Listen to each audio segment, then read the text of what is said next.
આપ જોઈ રહ્યા છો સ્પાર્ક ટુડે ન્યૂઝ। નરહરી લાલ કી જયના નાદ સાથે નગરના ચોકસી બજાર વિસ્તારની અંદર આવેલા પૌરાણિક નરસિંહજી મંદિર ખાતેથી દેવ દિવાળીના પાવન અવસરે પરંપરાગત રીતે નીકળતા ભવ્ય ભગવાનની શોભાયાત્રાનું આયોજન કરવામાં આવ્યું। નિજ મંદિરથી શોભાયાત્રા નીકળી ડભોઈ નગરના જુદા જુદા વિસ્તારોની અંદર ફરી ભગવાને શ્રદ્ધાળુઓને દર્શન આપ્યા છે। બેન્ડના તાલ સાથે જ યુવાધનો ગરબાની રમઝટ પણ બોલાવી છે। અહીંયા રાજમાર્ગો ઉપર ભગવાનની શોભાયાત્રા નીકળી છે, સાથે જ પાલખીમાં બિરાજમાન નરસિંહજી અને નગરના રાજમાર્ગો ઉપર ભવ્ય શોભાયાત્રા કાઢવામાં આવી। વાતાવરણ ભક્તિમય જોવા મળ્યું છે। નરહરી લાલ કી જય।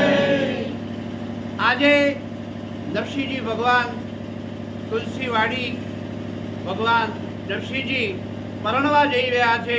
દેવ દિવાળી કારતક સુદ પૂર્ણિમા વર્ષોની પરંપરા અમારા ઉચાટીબાના સેવકો ભગવાનને પરણાવવા માટે તાળામાર તૈયારી કારતક સુદ 11થી લગાડી આજે પૂનમ સુધી ભગવાનના 5 દિવસ સુધી અમારા લાલ બજાર નરસિંહ મંદિરના આંગણે તુલસી વિવાહનો પ્રસંગ ઉજવાય છે।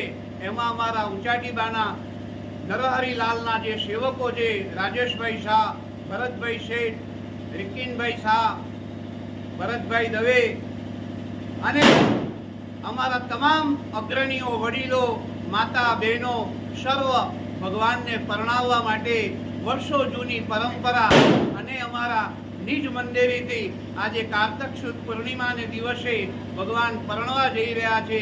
તો આજે 5 દિવસ સુધી અમારા લાલ બજારને શણગારવામાં આવ્યું, ધજા પતાકાઓ લહેરાવવામાં આવી અને ભગવાન નરહરિલાલ વાતે વાતે પરણવા જઈ રહ્યા છે। આજે બુધવાર અને દેવ દિવાળી પર્વ ભગવાનનો તુલસી લગ્નનો વરઘોડો આજે નીકળી રહ્યો છે। ભગવાન તૈયાર છે। જાન લઈને અમે હીરા બાગોળ બહાર આવેલી અમારી તુલસીવાડીની પરંપરાને નિભાવી રહ્યા છે। સૌ નરહરિલાલ ભગવાન સૌનું કલ્યાણ કરે, ભક્તજનોને આશીર્વાદ પ્રદાન કરે એવી શુભેચ્છા સાથે નરહરિલાલ કી